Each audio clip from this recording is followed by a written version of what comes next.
Bonjour tout le monde. Dans cette séance, on va finir la série numéro 2 des complexes. On va traiter l'exercice numéro 3 et 4. J'espère que vous avez bien travaillé le reste. Alors, pour l'exercice numéro 3, donc l'ion thiosulfate S2O3 réagit avec l'ion Hg+ pour donner le complexe Hg S2O3 3-. La constante de formation de ce complexe, c'est β2, 3 fois 10 puissance 13. Aussi, S2O3 il donne aussi avec l'ion Hg de plus le complexe Hg S2O3 de constante de formation bêta prime de 10 puissance 29.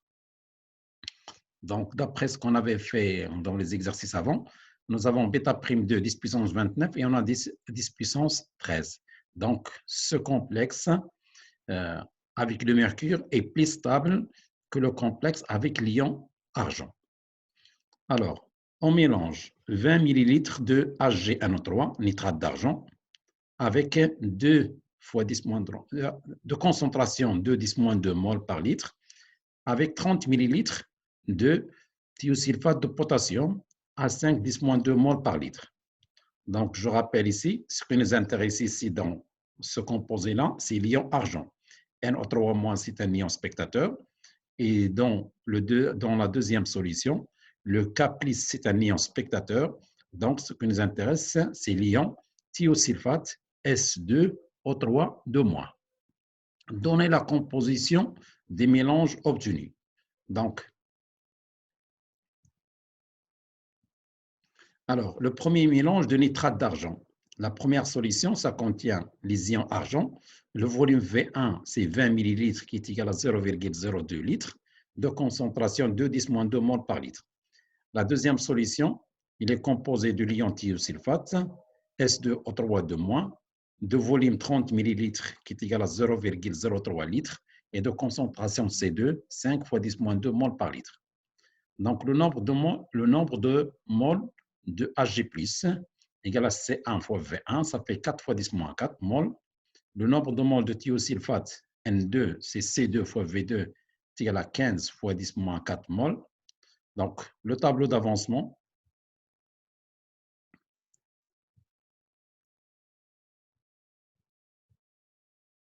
Alors, l'ion Hg+ réagit avec S2O3 pour donner le complexe. Donc, on fait Hg+ plus S2O3 ça donne le complexe. Et comme on a deux ligands, donc on multiplie par 2 pour équilibrer la réaction.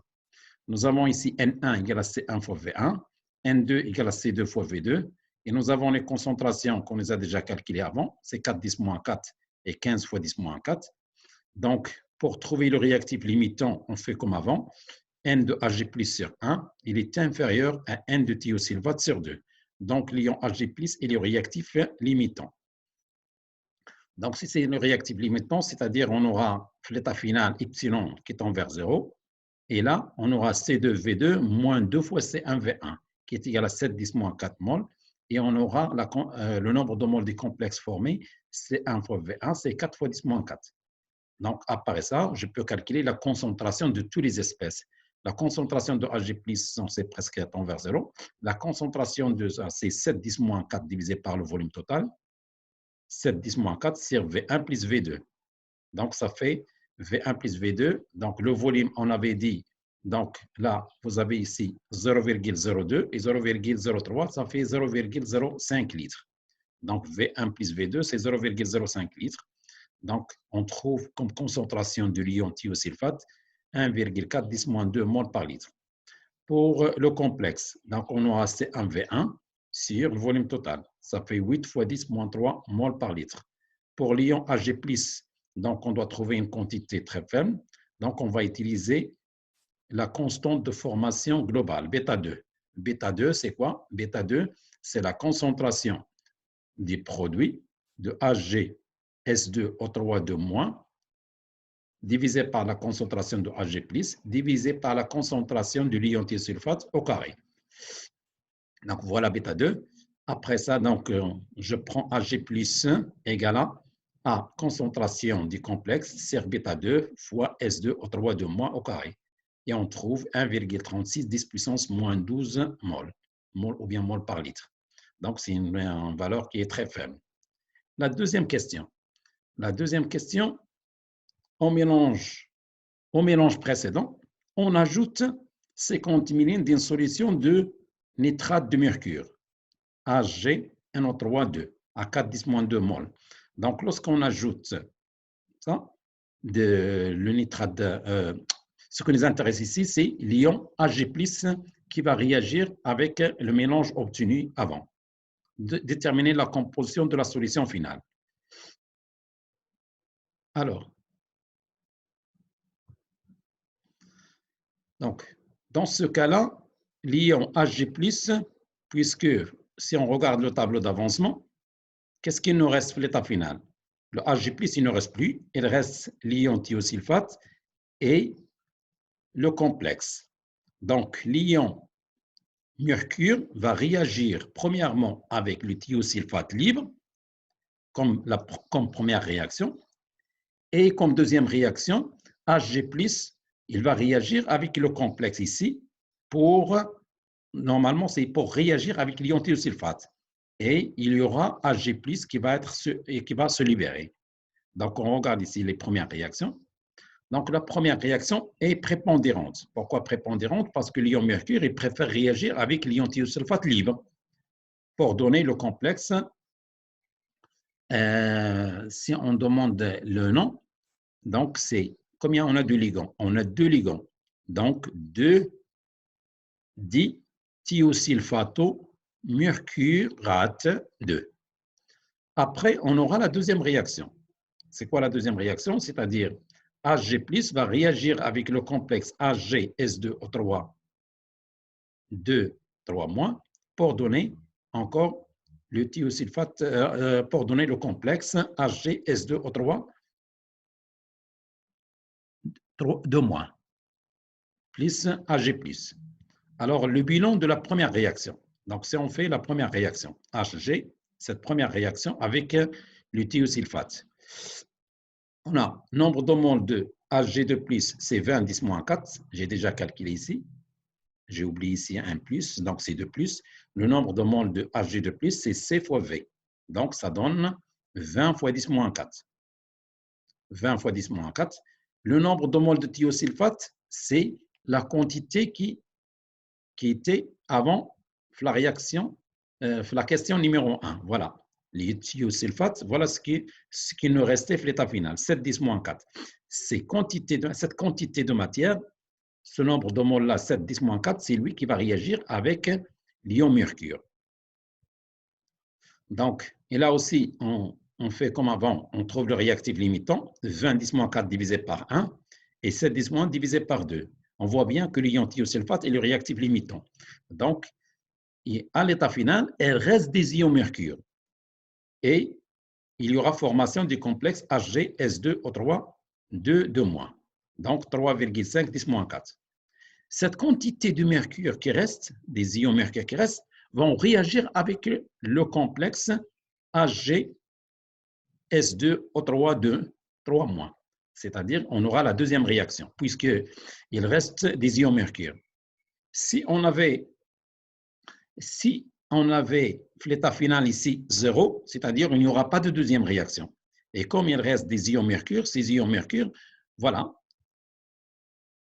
Donc la deuxième réaction, puis la deuxième réaction, le reste des ions mercure, c'est-à-dire ces 16,5 10-4 moles, vont réagir avec le complexe HgS2O3 2, 3-.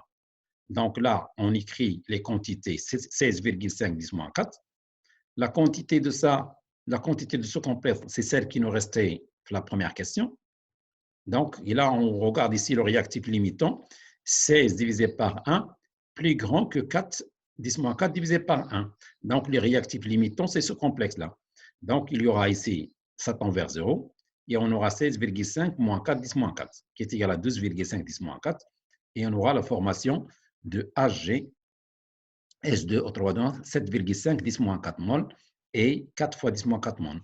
Et à partir de ce tableau d'avancement, donc on peut calculer la concentration de toutes les espèces.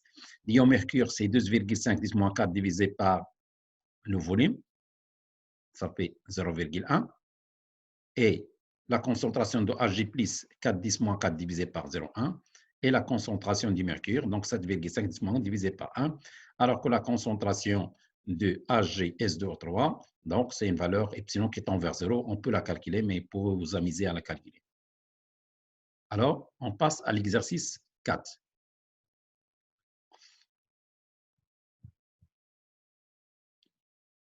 Alors, l'exercice 4. L'ion fluorure F- donne avec les ions Fe3+, 4 complexes successifs d'indices de coordination 1, 2, 3, 4. Lorsqu'on dit indice de coordination, c'est-à-dire on aura Fe F-1, Fe F2, Fe F3, Fe F4. D'accord? Alors, là, c'est les constantes log de bêta 1, log de bêta 2, log de bêta 3 et les constantes globales de formation des 4 complexes. Donnez le nom des 4 complexes formés. Donc, on va écrire les 4 réactions et après, on va donner le nom. Alors, Fe3 plus F-. Voilà le premier complexe, 1. Donc, bêta 1, c'est KF1, c'est 1 sur 4D1. Donc, le nom, on a un seul ligand. J'ai oublié ici, c'est F, donc ce n'est pas Fe. Donc, c'est l'ion monofluoro. Il y a un seul fluor, fer 3. Donc, c'est ion. Pourquoi? Parce qu'il est chargé positivement. Le fer, il n'y a pas de terminaison. Donc, ça, on garde le fer. Et 3, c'est le degré d'oxydation du fer. Donc, c'est un petit rappel de ce qu'on avait fait les premiers exercices. Fe, F2+, plus F-, ça donne Fe, F2. Donc, ça, c'est le deuxième complexe. KF2, 1 sur KD2. Le nom, c'est ion. Il y a 2 fluors, difluoro, fer 3. Fe, F2 plus F-, ça donne Fe, F3. Là, il est neutre. Donc, s'il est neutre ou bien chargé positivement, comme les 3, il n'y a pas de terminaison. Fer, fer, fer. Par contre, le quatrième complexe, ça donne Fe, F4-, KF4, 1 sur 4D4. Ça s'appelle ion tétra. Il y en a 4. Fluoro, c'est le fluor. Ferrate, 3. Et là, fer, fer, pas de terminaison. Ferrate, il y a une terminaison at à cause de la charge négative. Deuxième question. Donnez l'expression des constantes de dissociation 4DI des 4 complexes et déterminez leur valeur. Donc, 4DI, c'est la constante de dissociation. Alors, bêta 1 est égal à KF1, la constante de formation des premiers, qui est à 1 sur 4D1.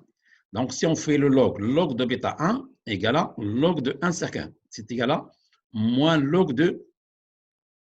Donc, essayez de regarder votre rappel qu'on a fait sur les constantes de formation et les constantes de formation globale. Et voilà. Donc, log de bêta 1 est égal à moins log de 1 sur 1, qui est égal à P4D1.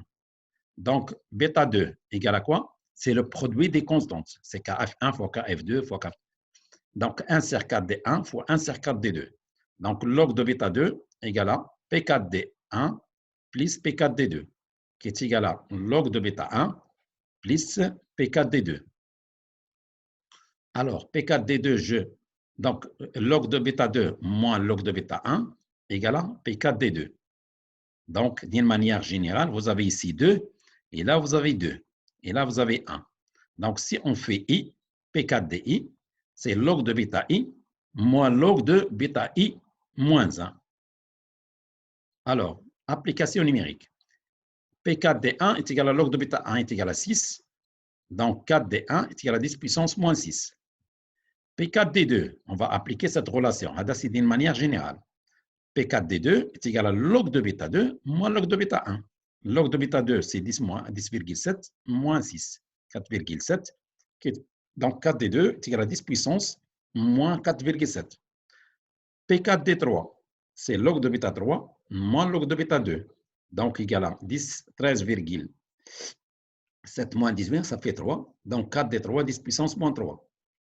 P4 d 4, log de bêta 4, moins log de bêta 3, qui est égal à 2,4. Donc 4 d 4 égale à 10 puissance moins 2,4. Alors, troisième question. Tracez le diagramme de prédominance PF qui est égal à moins log de F moins. PF égale à moins log de F moins. Le diagramme de prédominance. Alors, le diagramme, avant de faire ce diagramme, je fais un petit rappel. Alors, si je prends un complexe MLI-1 plus L, donc ça donne MLI. P4DI, voilà, je fais ici rappel. MLI-1 plus L, c'est MLI. Donc, la constante de dissociation du complexe, la dissociation, c'est concentration de MLI-1 fois la concentration de L divisé par MLI. Le sens indirect, parce que la dissociation, ça correspond au sens indirect. Et le sens 1, le sens direct, ça correspond à la constante de formation. Donc, je vais faire log de 4DI égale à log de tout ça.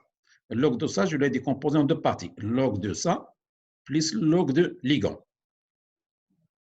Alors, log de L, je le passe de l'autre côté, ça fait moins log de L égale à moins log de 4DI plus log de MLI-1 sur MLI. Donc, moins log de 4DI, c'est P4DI plus log de MLI-1, c'est MLI. Donc, d'une manière générale, si vous avez ici PL, et là, P4DI, lorsqu'on a la concentration de ML, lorsque ce rapport-là est égal à 1, c'est-à-dire la concentration du numérateur et la concentration du dénominateur, donc c'est-à-dire j'aurai 1, donc j'aurai PL égale à P4DI. Voilà, c'est ça. Et si vous avez MLI moins 1 plus grand que MLI, on est dans cette situation, dans cette zone-là, plus grand que P4DI. Et si dans l'inverse, donc on aura MLI avant inférieur à P4DI. Exemple, ML3, on le retrouve ici, mais ML2, on le retrouve après P4DI.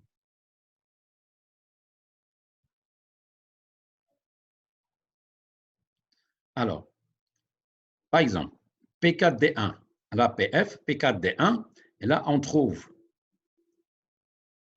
FE, F1, donc on trouve le 1 ici, parce que vous avez ici le 1, donc on doit trouver le 1 ici, comme le cas que j'ai fait ici sur la, voilà. Là, P4DI, MLI. Si on a I égale à 2, je dois avoir ici 2.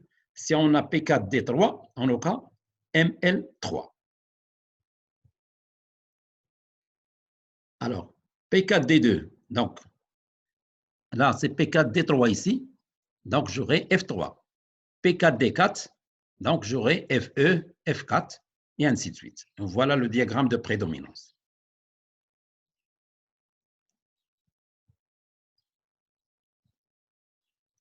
Alors, on considère une solution obtenue en mélangeant Fe, thiosulfate de fer, avec une solution de NaF. Déterminer l'espèce majoritaire si la concentration de F- égale à 3,5. Nous avons la concentration de F-.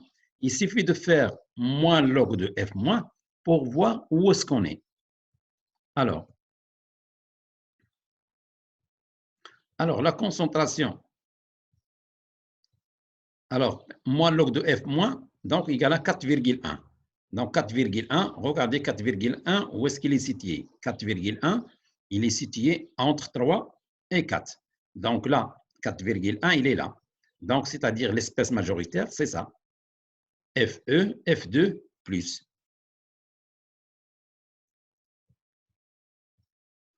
Donc, l'espèce majoritaire est Fe, F2 plus.